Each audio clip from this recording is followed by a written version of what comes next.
নবীর রওজা শরীফ দেখে মন ভরে না, দিদার দাও গো শাহে মদিনা। যারা পুরুষ লোক আছেন আমার সঙ্গে সঙ্গে বলেন, দিদার দাও গো শাহে মদিনা।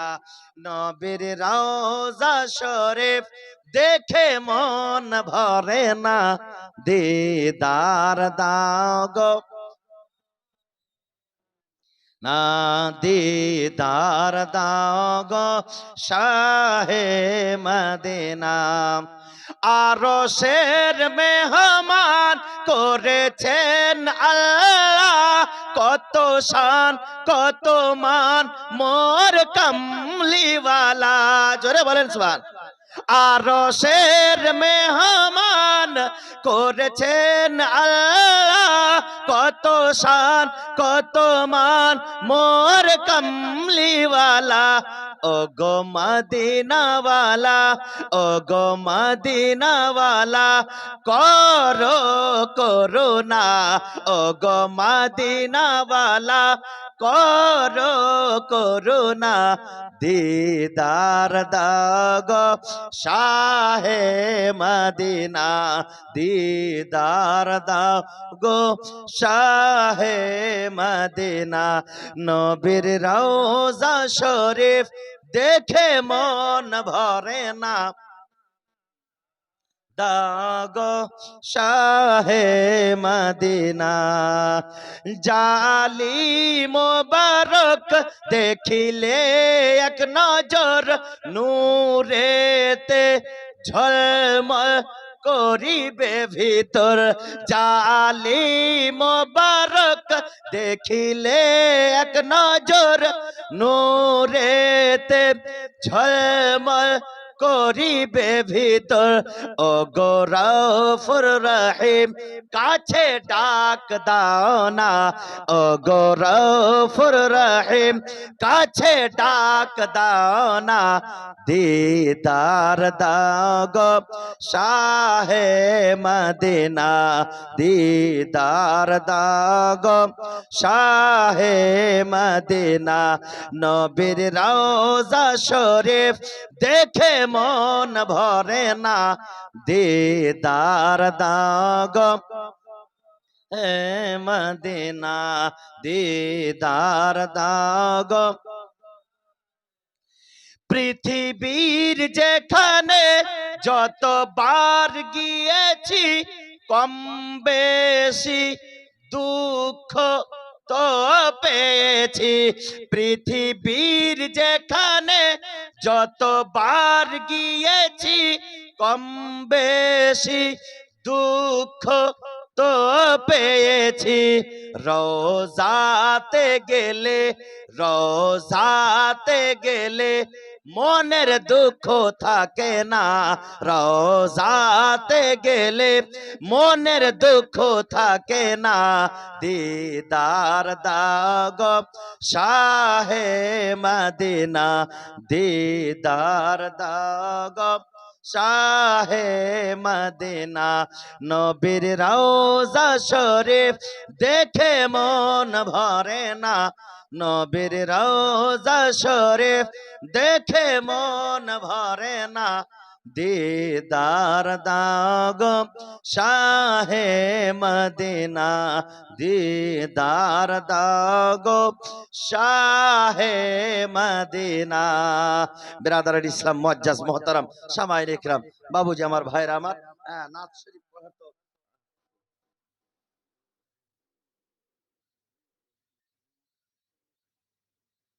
আচ্ছা ঠিক ইনশাআল্লাহ। হ্যাঁ, আর একটা কি যেন দিয়েছিল, এটা দেন। সুবহানাল্লাহ। এই দেখেন অনেক কিছু বেরাদারের ইসলাম বলে, রাসূলুল্লাহর মুহাব্বতে মাঝে মাঝে দুই একটা ছন্দ বাবা পড়ে দি। শায়েরদের মতো তো সুর নয়, কিন্তু মন থামে না, তখন পড়ে দি। বলে নবীর নাত শরীফ পড়ার জন্য সুরের প্রয়োজন নাই, ইমানের প্রয়োজন আছে। জোরে বলেন সুবহান। ইমান যাদের থাকবে তারা মনে মনে গুনগুন গুনগুন করবে। আহ, নবীর সুবহানাল্লাহ, সেই রাসূলুল্লাহর রওজা শরীফ দেখলে যার ঈমান তাজা হয়ে যায়, মন শান্তি পেয়ে যায়, সেই রাসূলুল্লাহর রওজার জিয়ারত পর্যন্ত এখন করতে দিচ্ছে না এই বেরাদারের ইসলাম। মুআজ্জাজ মুহতারাম সামাইল ইকরাম, যেই রাসূলুল্লাহকে স্বয়ং আল্লাহ পাক বলতেছেন, ওয়ালা সাউফা ইউতিকা রব্বুকা ফাতারদা, এ আমার প্রিয়তম হাবিব, আমি তোমাকে এত বেশি দেব যে তুমি রাজি হয়ে যাবে। জোরে বলেন সুবহান। আচ্ছা বাবা, সুবহানাল্লাহ, এই যে আপনাদের মাহফিল, আপনাদের যে জলসা, মাশাআল্লাহ আলহামদুলিল্লাহ, এই জলসা নবীর মুহাব্বতে, নবীর প্রেমে আপনারা করছেন, আপনারা খুশি আছেন তো বাপ? একটু হাত উঠিয়ে বলেন তো আলহামদুলিল্লাহ।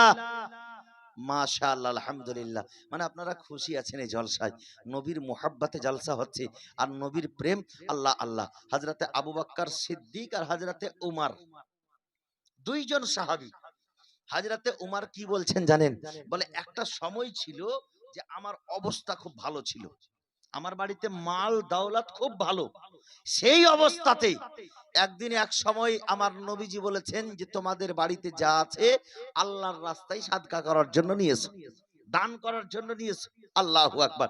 উমারে ফারুক ভেবেছেন যে এতদিন ধরে পারিনি, কিন্তু আজকে আজকে দেখে নেব কাকে, বলে আবু বকর সিদ্দিককে আজকে দেখে নেব, আজকে আমার অবস্থাও ভালো, ইনশাআল্লাহ এমন বেশি করে নিয়ে যাব যাতে করে আবু বকর সিদ্দিক থেকে আমি আজকে জিতে যাই। আল্লাহু আকবার। দান দেওয়ার জন্য কম্পিটিশন, জোরে বলেন সুবহানাল্লাহ। নবীর প্রেমে, নবীর মুহাব্বতে হযরত আবু বকর সিদ্দিক রাদিয়াল্লাহু তাআলা আনহু দান নিয়ে এসেছেন নবীর দরবারে। উমারে ফারুকও নিয়ে এসেছেন। উমার ফারুককে জিজ্ঞাসা করছেন আমার নবী, উমার বাড়িতে কি রেখে এসছো? বলে ইয়া রাসূলুল্লাহ, ইয়া হাবিবাল্লাহ, যতটা নিয়ে এসেছি ততটা বাড়িতে রেখে এসেছি, মানে অর্ধেকটা, আমার যত ছিল তার অর্ধেক নিয়ে চলে এসেছি। আমার নবীজি বললেন আলহামদুলিল্লাহ, রেখে দাও। বলে আবু বকর সিদ্দিককে বলছেন, আবু বকর তুমি বাড়িতে কি রেখে এসছো?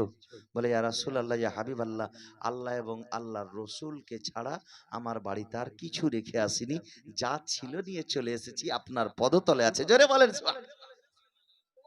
সঙ্গে সঙ্গে বলছেন যে আবু বকর সিদ্দিককে পরাজিত করা সম্ভব নয়। জোরে বলেন সুবহানাল্লাহ। যেই আবু বকর সিদ্দিক নবীর মুহাব্বতে, আল্লাহু আকবার, সব কিছু লুটিয়ে দিতেন। আজকে আপনাদের এই জলসা নবীর প্রেমে, নবীর মুহাব্বতে যদি মদিনাওয়ালা খুশি হয়ে যায়, আল্লাহ খুশি হয়ে যাবে। সেই মদিনাওয়ালাকে খুশি করার জন্য, রাজি করার জন্য আগামী বছর এই ইত্তেহাদুল মুসলিমিন কনফারেন্স যেন এর চাইতে জমজমাট ভাবে, সুন্দর ভাবে হয়, তার জন্য আপনাদের মধ্য থেকে একজন ব্যক্তিকে আমি আজকে 1100 টাকা চাইছি। 1100 টাকা কোন নবীর ভক্ত, নবীর মুহাব্বতে, নবীর প্রেমে, নবীর ওসিলায় আজকে 1100 টাকা নবীর মাহফিলে দিয়ে ধন্য করবেন। যে একজন যোগ্য বাপের যোগ্য ছেলে বা যোগ্য মায়ের যোগ্য মেয়ে কেউ যদি থাকেন, একজন হাত উঠিয়ে বলেন যে মাওলানা সাহেব, আপনি মালদা থেকে এসে যখন বললেন, তো 1100 টাকা আমি আগামী বছর এই জলসার জন্য দেব। ওইরকম কোন লোক নাই আপনাদের এই গ্রামে? নারে তাকবীর, নারে রিসালাত। দুইজন ব্যক্তি হাত উঠিয়েছে, সুবহানাল্লাহ, মাশাআল্লাহ, আলহামদুলিল্লাহ, দুইজন হাত উঠিয়েছে 1100 করে। আচ্ছা, এই যে হাত উঠিয়েছে আপনারা একটু দেখেন না, আপনারা গ্রামের লোক, একটু হাত আরেকবার উঠান তো ভাই। এই যে দেখেন, সুবহানাল্লাহ, মাশাআল্লাহ। আচ্ছা, এত বড় মাহফিলে যে একজন বাবাজি আর হাত উঠিয়েছে 1100 টাকার জন্য। 1100 টাকা খুব বেশি নয়, তবে আজকে আমি দেখতে চাই যে নবীর আশিক কে কে রয়েছেন, নবীর মুহাব্বত কি রয়েছে এই বেরাদারের ইসলাম। শুনে রাখেন, হযরতে যারা বলে থাকে যে নবীর রওজা পাকে জিয়ারত করার জন্য সফর করা যাবে না, আজকে শুনেন একখানা কথা, আল্লাহু আকবার, ঈমান তাজা হয়ে যাবে। যখন আমার রাসূলুল্লাহ পর্দা গমন করলেন, পর্দা গমন করার পরে হযরত আবু বকর সিদ্দিক কাঁদতেছেন অঝর নয়নে, হযরত ওমর ফারুক তরবারি বের করে নিয়েছেন। কেউ যদি আমার নবীর কথা বলে যে মরে গেছে, ইন্তেকাল করে গেছে, তার মাথা আলাদা করে দেব। আবু বকর সিদ্দিক বুঝাচ্ছেন হযরত ওমরকে, ওমর তুমি শান্ত হও। সাহাবায়ে কিরাম মনে হচ্ছে পাগল হয়ে গেছেন। হযরতে বেলালে হাফসি পাগল হয়ে গেছেন।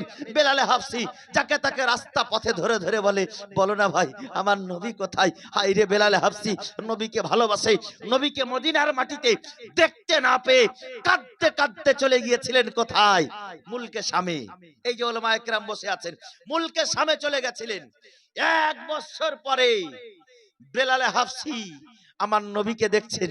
আমার নবীকে দেখার পরে বেলাল হাবশিকে আমার নবীজি বলছেন, বেলাল তুমি মুলকে সামে চলে গেছো, আমার সঙ্গে 1 বছর যাবত একবারও দেখা করতে আসনি। বেলাল স্বপ্ন থেকে উঠে হাউমাউ করে কাঁদতে শুরু করেছে। আল্লাহ, আমার নবীজি আমার স্বপ্নে এসে বলে যে বেলাল তুমি আমার সঙ্গে দেখা করতে আসনি। বেলাল সঙ্গে সঙ্গে বেডিং পত্র সামটে নবীর রওজা পাকে আসার জন্য ছুটেছেন মুলকে শাম থেকে। আর কাঁদতে কাঁদতে এসে নবীর রওজা পাকে এসে বেহুশ হয়ে পড়ে গিয়েছিলেন। জোরে বলেন সুবহানাল্লাহ। শুধু নবীর রওজা পাকে জিয়ারত করার জন্য বেলাল হাবশী মুলকে শাম থেকে মদিনার মাটিতে সফর করে এসেছিলেন। আর এখনকার ওয়াহাবীরা বলে যে নবীর রওজা পাক জিয়ারত করার জন্য সফর করা চলবে না। যদি বাবার ক্ষমতা থাকে তোমার, তুমি যদি বাপের ছেলে হয়ে থাকো, মায়ের দুধ খেয়ে থাকো, তো বেলাল হাবশীর উপরে ফতোয়া লাগু করো যে বেলাল হাবশী ভুল করেছিল। এই বেরাদারে ইসলাম, বেলাল হাবশী কোন হজ যাত্রার জন্য নয়, শুধু নবীকে স্বপ্ন দেখে নবীর রওজা পাকের জিয়ারত করার জন্য মুলকে শাম থেকে এসে মদিনায় এসে আমার নবীর রওজা পাকে বেহুশ হয়ে গিয়েছিলেন। জোরে বলেন সুবহানাল্লাহ। সেই বেলাল হাবশীর মুহাব্বতের দাম আছে না নাই? জোরে বলেন মুহাব্বতে সুবহানাল্লাহ। 3 জন ভাই হাত উঠিয়েছে দেওয়ার জন্য। 1100 করে চেয়েছি আমি। 1100 মায়েদের মধ্যে থেকে নারে তাকবীর, নারে রিসালাত। একজন মা, সুবহানাল্লাহ, আল্লাহ গো তুমি তাকে কানিজে ফাতেমা করে দিও, সেই হাসরের মাঠে হযরতে ফাতেমাতুজ জোহরার সঙ্গী করে দিও। আচ্ছা, এই মায়েদের মধ্যে এমনও মা আছে, কেউ ডাক্তার নিয়ে আছেন, কেউ মাস্টার নিয়ে আছেন, কেউ প্রফেসর নিয়ে আছেন। কোন ওইরকম মা নেই? মা আমার আর 1000 টাকা 1100 টাকা দিয়ে পাঠাবেন। এই একজন মা দিয়ে পাঠিয়েছে, আর 3টা পুরুষ লোক দিয়েছেন। আমি 11টা লোক পুরাতে চাই যে 11 জন ব্যক্তি আপনারা 1100 করে দেবেন। একটু চটচট করে হাত উঠান যাতে আমার বক্তব্য হয়। বেরাদার কালেকশন করার উদ্দেশ্য নয়, শুধু আগামী বছর যেন এরকম সুন্দর একটা জমজমাট জালসা আপনারা করতে পারেন। সুবহানাল্লাহ। যুবক ছেলেরা একটু তাড়াতাড়ি করে হাত উঠান। বাবাজি, আমার ভাইরা আমার, কয়েকটি প্রশ্ন আছে, প্রশ্নের আবার উত্তর দিতে হবে। আসসালামু আলাইকুম ওয়া রাহমাতুল্লাহ। প্রথম প্রশ্ন, মসজিদ ও মাদ্রাসার কি লিখেছে, পাঞ্জে গানার নামাজ না পড়িলে কমিটিতে কি থাকা যাবে? যেমন সেক্রেটারি বা সভাপতি হওয়া যায়? প্রথম প্রশ্ন। তার মানে এটাই বুঝালো যে যদি পাঞ্জে গানা নামাজ না পড়ে তো মসজিদ মাদ্রাসার কমিটি সেক্রেটারি হওয়া যাবে কিনা, সদস্য হওয়া যাবে কিনা, কমিটির সদস্য হওয়া যাবে কিনা? আচ্ছা, উত্তরটা দেব। আচ্ছা, একজন চট করে হাত উঠান 1100 টাকার জন্য। একটা ভাই আমার হাত উঠান, চট করে একটা যুবক ছেলে হাত উঠান 1100 টাকা আমি আগামী বছরের জন্য। একজন ভাই যুবক, নারে তাকবীর, নারে রিসালাত। 1100 টাকায় দেখেন, যোগ্য মায়ের যোগ্য সন্তান, নবীর মোহাব্বতে, নবীর ভালোবাসা, 1100 টাকা। ওই তো হাত উঠাচ্ছে গো। আপনি চিনতে না পারলে কি করব আমি, বলেন? আপনি এই এলাকাতে না অন্য এলাকার? দেখো তো ওই ছেলেটাকে কে চিনেন? আমি তো চিনে নিয়েছি। হ্যাঁ, এই দেখেন, আমি চিনলাম বলে সবাই চিনে নিয়েছে। এই দেখছেন এদের বুদ্ধি। আচ্ছা বাবা, মসজিদ মাদ্রাসার কমিটি সেক্রেটারি বা সভাপতি হওয়া নাজায়েজ বা হারাম কোনো কিতাবে এখনো দেখিনি বেনামাজি লোকের। তবে আমি তো মনে করি যে কমিটির সদস্য তো দূরের কথা, যে বেনামাজি পাঞ্জাগানা নামাজ পড়ে না তাকে বাড়ির সদস্য হওয়াও ঠিক নয়। ওকে বাড়ির সদস্য থেকেও বাদ করে দিতে হবে। যেই বাড়িতে বেনামাজির নজর পড়ে সেই বাড়িতে বরকত কমে যায়। সেই বাড়িতে পর্দা লাগিয়ে দেওয়ার হুকুম আছে যেন বেনামাজির নজর না পড়ে। তো যেই বাড়িতে বেনামাজি থাকবে তার বাড়িতে বরকত হবে, বরকত হবে। তো যে বেনামাজি থাকবে তাকে বাড়ির সদস্য থেকে বাদ করে দেওয়া দরকার কিনা? হ্যাঁ, না হলে কাল কিয়ামতের ময়দানে যত বাবা আছেন, যত মা আছেন, সবাইকে হিসাব লাগবে। তোমার ছেলে নামাজ পড়েনি, তুমি তাকে শিক্ষা দাওনি কেন? মাস্টার বানিয়েছো, প্রফেসর বানিয়েছো, ইঞ্জিনিয়ার বানিয়েছো, অফিসার প্রফেসর সবকিছুই বানিয়েছো, তোমার ছেলেকে তুমি নামাজি কেন তৈরি করনি? এই বেরাদারের ইসলাম প্রশ্নের হিসাব দিতে হবে। তবে কমিটির সদস্য হলে কোনো নাজায়েজ বা হারাম এখন পর্যন্ত আমার জানা মতে নেই। আল্লাহু তাআলা আলামু বিসসাওয়াব। মানে তার মানে হতে পারে, কিন্তু বাপ আমার যারা কমিটির মধ্যে থাকবেন যদি নামাজি হয় তবেই তো মানুষ অন্যজন নামাজ পড়তে আসবে। আপনি একজন কমিটি, একজন সেক্রেটারি, একজন সভাপতি, আর আপনি যদি বেনামাজি নামাজের সময় না দেন, আপনি মসজিদেরই খবর কি রাখবেন আর ইমামেরই খবর কি রাখবেন? আপনাকে রশ্মি দিয়ে কেন জিঞ্জির দিয়ে বাঁধলেও আপনি বলবেন যে না, আমি সভাপতি থাকার যোগ্য নয়, কারণ যে আমি নামাজ পড়ি না। ঠিক? কিন্তু বাপ আমার সম্মান নেবে, কিন্তু যেই সম্মানটা আল্লাহ দেয় সেই সম্মানটা মানুষ নিতে চাই। যারা নামাজি হয় তাদের সম্মান স্বয়ং আল্লাহ বাড়িয়ে দেয়। জোরে বলেন সুবহানাল্লাহ। আচ্ছা মাশাআল্লাহ। দ্বিতীয় প্রশ্ন, মাওলানা ও হাফিজ মসজিদে নামাজ না পড়ে বাড়িতে কি পড়া যাবে? কোন মাওলানা কোন হাফিজ যদি মসজিদে নামাজ না পড়ে, যদি বাড়িতে পড়ে, পড়া যাবে কিনা? এটা তো আবার জটিল প্রশ্ন গো।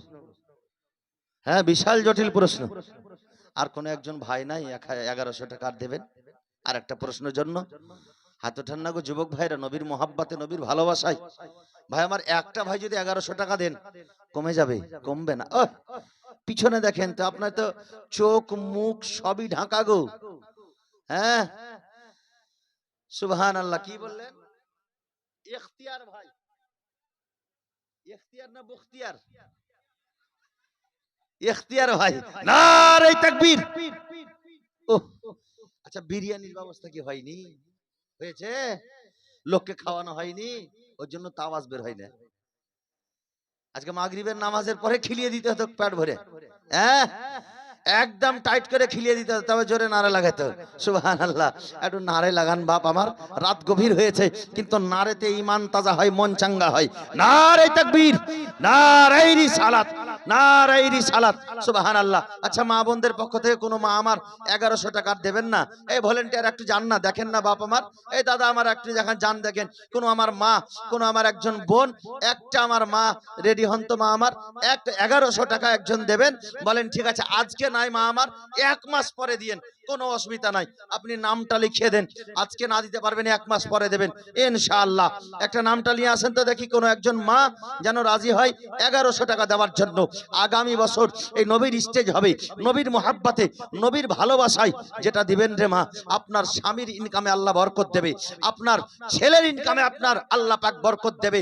বেরাদার মায়ের আমার, বোনের আমার, আপনি বাড়িতে বসে থাকবেন বটে, কিন্তু আপনি যে অন্তর খুলে আল্লাহর ওয়াস্তে, নবীর মোহাব্বতে, নবীর স্টেজ 1100 টাকা দেবেন, আগামী বছরের জন্য আপনার ছেলে, আপনার স্বামী, সবারই ইনকামে আল্লাহ পাক বরকত দান করুন। আচ্ছা একজন রুকসা খাতুন, সুবহানাল্লাহ সুবহানাল্লাহ।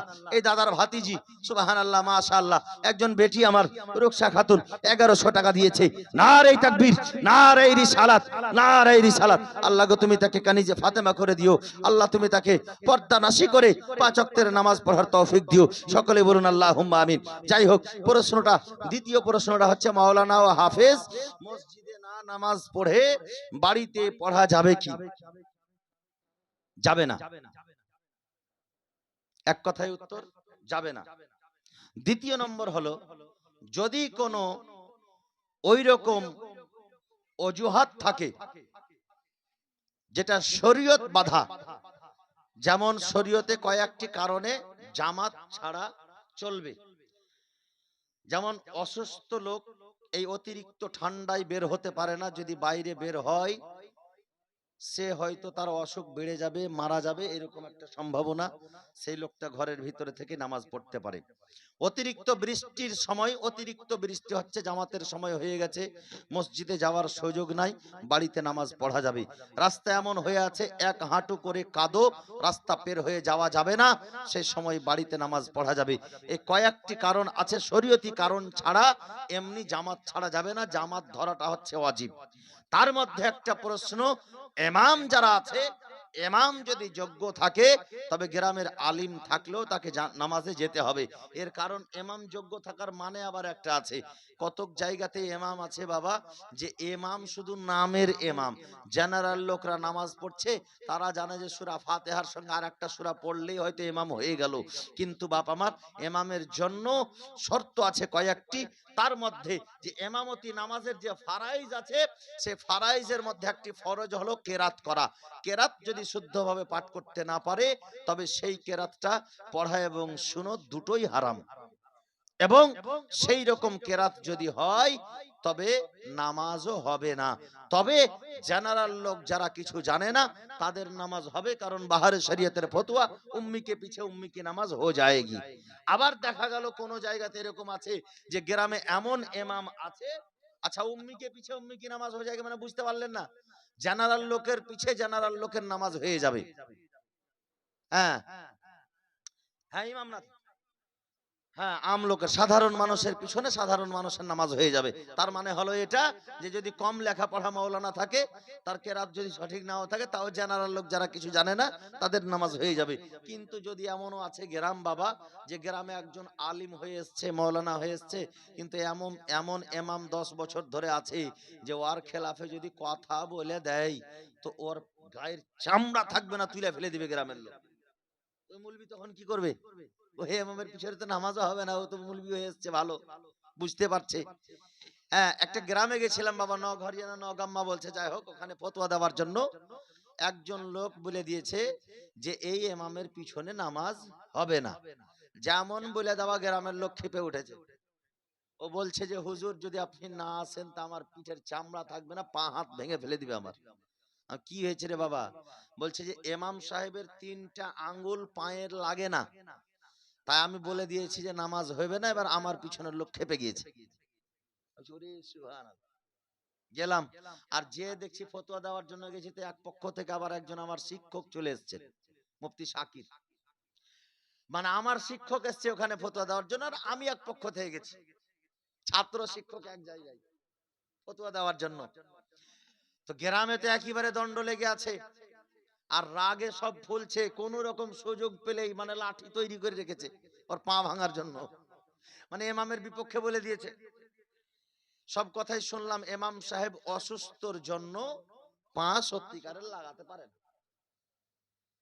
যাই হোক, সেখানে ফয়সালা করা হলো। আমার শিক্ষক ছিলেন, ওনাকে বললাম যে ইমাম সাহেবেরও সম্মান আছে, ইমাম সাহেবেরও সম্মান ইনশাআল্লাহ রক্ষা হলো, বাঁচলো। কারণ ইমাম সাহেবকে বলা হলো, হুজুর আপনি যে অসুস্থ লোক, তো অসুস্থর জন্য যতদিন সুস্থ হননি আপনি গ্রামের লোকের কাছে ছুটি নিয়ে বাড়ি যান। কারণ পায়ের আঙ্গুল 3টা লাগানো ওয়াজিব আছে, আর ওয়াজিব ছুটলে নামাজ এয়াদা হয়ে যায়, মানে তার এয়াদা লওটানো ওয়াজিব হয়ে যায়। আপনার যখন অসুখ আছে, তো অসুস্থ লোক একটু বাড়িতে গিয়ে আরাম করে। আর ওকেও, যাই হোক, গ্রামের লোককে বললাম যে উনিও কথাটি ঠিক বলেছেন, কিন্তু হ্যাঁ কড়া মেজাজে বলেছেন। যাই হোক, যেভাবে হোক একেবারে মামলা শান্তি হলো, ইমাম সাহেবকে ছুটি দিয়ে অসুস্থতার জন্য বাড়ি পাঠানো হলো। তো অনেক গ্রাম, বলার উদ্দেশ্য হলো, অনেক গ্রাম এরকম আছে যে 20 বছর ধরে ইমাম আছে, আর একটা নতুন মৌলানা সাহেব গ্রামের হয়ে এসছে, সে মসজিদে ঢুকতে পারে না, যেতে পারে না, কারণ ইমাম যোগ্য নাই। কিন্তু আছে তো 20 বছর ধরে, ও যখন জন্ম হয়েছিল তখন থেকে আছে ওই ইমাম, হয়তো ওর জন্মের আজানটা ওই ইমামটা দিয়েছে। এবার ওর বিপক্ষে বলতেও পারে না, ওর পিছে নামাজও পড়তে পারে না, কি করবে? বুঝতে পারলেন না আমার কথাগুলো? বোঝা যায় না বাবা? একবারে সোজা ভাবে বোঝা যাচ্ছে। তবে এখানে লেখা আছে সোজা কথায়, কোন মাওলানা কোন হাফিজ মসজিদে না গিয়ে বাড়িতে নামাজ পড়তে পারে কিনা, ব্যতিক্রম কোন কারণবশত যদি পড়ে সেটা আলাদা ব্যাপার, কিন্তু জামাতের সঙ্গে নামাজ পড়তে হবে। জামাতের সঙ্গে নামাজ পড়াটা ওয়াজিব আছে। এমনিতেই জামাত যদি বারবার তার্ক করে, ছেড়ে দেয়, তবে সে গুনাহগার হবে। হ্যাঁ, তাকে তওবা করতে হবে। তার জন্য চলবে না বাড়িতে নামাজ পড়া, মসজিদে গিয়েই নামাজটা আদায় করতে হবে জামাতের সঙ্গে। ঠিক আছে? তৃতীয় প্রশ্ন বলা হয়েছে, রোজ হাসরের ময়দানে প্রথম হিসাব কার হবে? মাওলানা হাফেজ সাহেবের না সাধারণ মানুষের? ই মাওলানা নিয়ে সাধারণ মানুষের সঙ্গে তুলনা খুব ভালোই হয়েছে মনে হয় গ্রামে। আল্লাহু আকবার। আচ্ছা, আমি আপনাদেরকে একটা কথা বলি বাপ, আপনার দুটো ছেলে আছে, বুঝানোর জন্য, হাজরাত ইদার তাওয়াজ্জো, আপনার দুটো ছেলে আছে, দুটো ছেলের মধ্যে একটা ছেলেকে আপনি 100টা টাকা দিলেন, আর একটা ছেলে খালি হাতে, বলে যাও তোমরা বাজার থেকে ঘুরে এসো।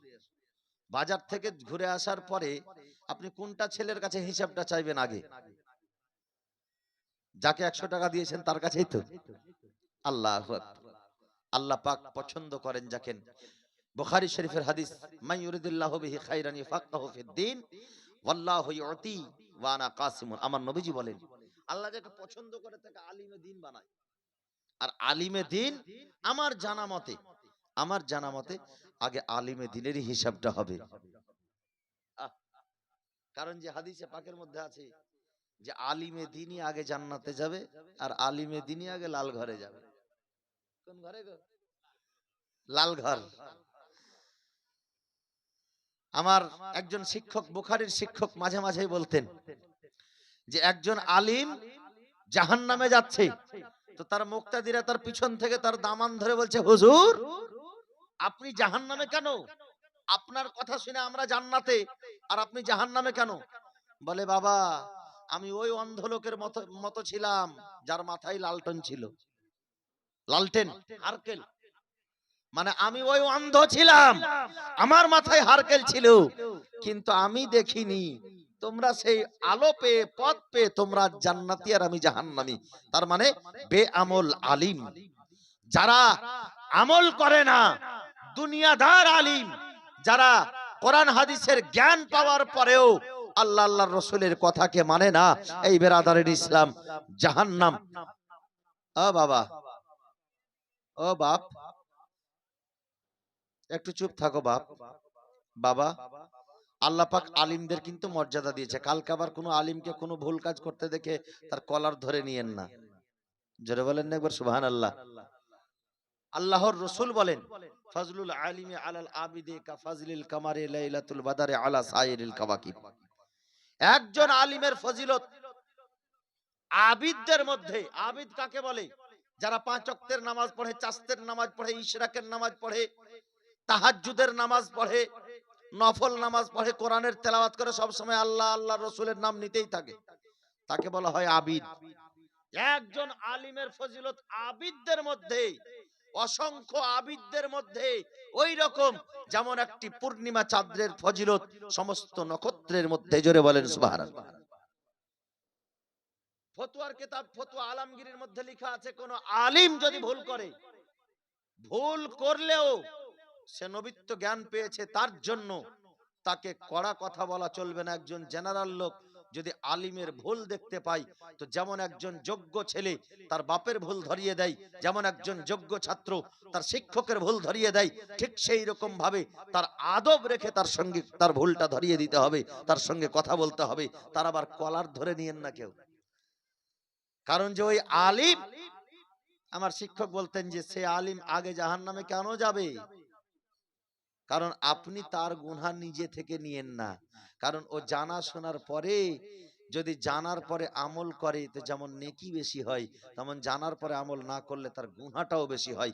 আপনি বললেও না বললেও তার দুটো ফারিস্তা তার কিতাবে লিখতেই আছে, কেরামান কাতেবিন, তার আমলটা লিখতেই আছে বেরাদার। কিন্তু আপনি একজন জেনারেল লোক হিসেবে, একজন মুসলমান ভাই হিসেবে তাকে বলতে পারেন, তবে তার আলিমের সম্মান, মানে ইলিমের সম্মানটা রেখে, তার বিদ্যা যে কোরআন হাদিসের জ্ঞান, সেই কোরআন হাদিসের সম্মানটা তার যে বুকে আছে, কোরআন হাদিসের জ্ঞানটা, ইলিমটা তার বুকে আছে, সেটার সম্মান রাখার জন্য তার সঙ্গে আদব সহকারে বাবা কথা বলতে হবে।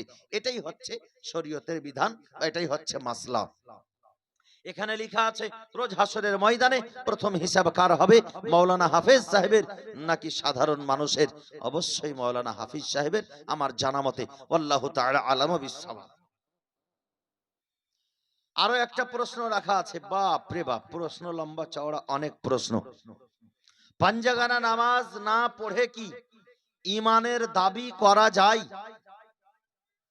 কেউ যদি পাঞ্জাগানা নামাজ না পড়ে তবে ঈমানের দাবি করা যাবে কি? আমাদের হানাফি মতামতে যাবে। সে বলতে পারে যে আমি মুসলমান, আমি মুমিন, তবে আমার নবীজি বলেছেন কাফির এবং মুসলমানের মধ্যে পার্থক্য হচ্ছে নামাজ। জোরে বলেন সুবহানাল্লাহ। হাদিসে পাক কি বলে? কাফির এবং মুসলমানের মধ্যে পার্থক্য হচ্ছে নামাজ। যাকে নামাজ পড়তে দেখবে মনে করে নেবে সে হচ্ছে ইমানদার। আমার নবীজি আরো বলেন, কাউকে যদি 5 ওয়াক্ত মসজিদে আসতে দেখো তার ইমানের সাক্ষী দাও। জোরে বলেন সুবহানাল্লাহ। তার ইমানের সাক্ষী দাও। মাশাআল্লাহ, আলহামদুলিল্লাহ। তবে ইমানের দাবি করা যাবে, কিন্তু নামাজ হচ্ছে আস-সালাতু মিরাজুল মুমিনিন। নামাজ হচ্ছে মুমিনদের মেরাজ। আস-সালাতু ইমাদুদ্দিন। নামাজ হচ্ছে দ্বীনের স্তম্ভ। যে নামাজ ছেড়ে দিল সে দ্বীনকে ধ্বংস করলো। তার জন্য নামাজি হতে হবে। নামাজ এবং ঈমান এবং কুফরের মধ্যে পার্থক্য হচ্ছে নামাজ। কিন্তু বেনামাজি হলেও সে মুসলমান নিজেকে বলতে পারে। যারা নবীর কলেমা পড়েছে, লা ইলাহা ইল্লাল্লাহ মুহাম্মাদুর রাসূলুল্লাহ, যারা আল্লাহর একাত্মবাদের উপরে বিশ্বাস রাখে, যারা আল্লাহর একাত্মবাদকে প্রকাশ করেছে, নবীর নবুয়তকে স্বীকার করেছে, নবীর নবুয়তকে মেনে নিয়েছে, নবীর রাসূলের রিসালাতকে মেনে নিয়েছে, আমার রাসূলের উপরে যে কিতাব সেই কিতাবের উপরে ঈমান নিয়ে এসেছে, জান্নাত জাহান্নামের উপরে ঈমান নিয়ে এসেছে, তারাকে নিজেকে মুমিন বলতে পারে, ঈমানের দাবি করতে পারে। ঈমানের সংজ্ঞা আরবি ভাষায় হলো আমানতু বিল্লাহি ওয়া মালাইকাতিহি ওয়া কুতুবিহি ওয়া রাসূলিহি ওয়াল ইয়াউমিল আখিরি ওয়াল কদরি ওয়াল খাইরিহি ওয়া শাররিহি মিনাল্লাহি তাআলা ওয়াল বাসি বাদাল মাউত। এখানে কিন্তু বাপ নামাজের কথা আসলো না, এখানে এসেছে সুবহানাল্লাহ। তবে একটা কথা এসেছে, আমি কিতাবের উপরে ঈমান নিয়ে আসলাম।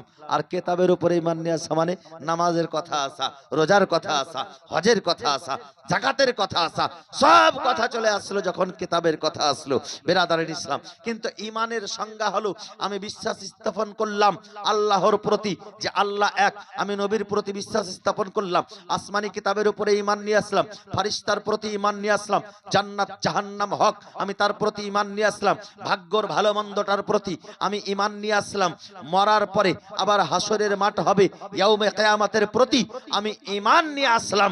সে নিজেকে মুমিন বলতে পারে।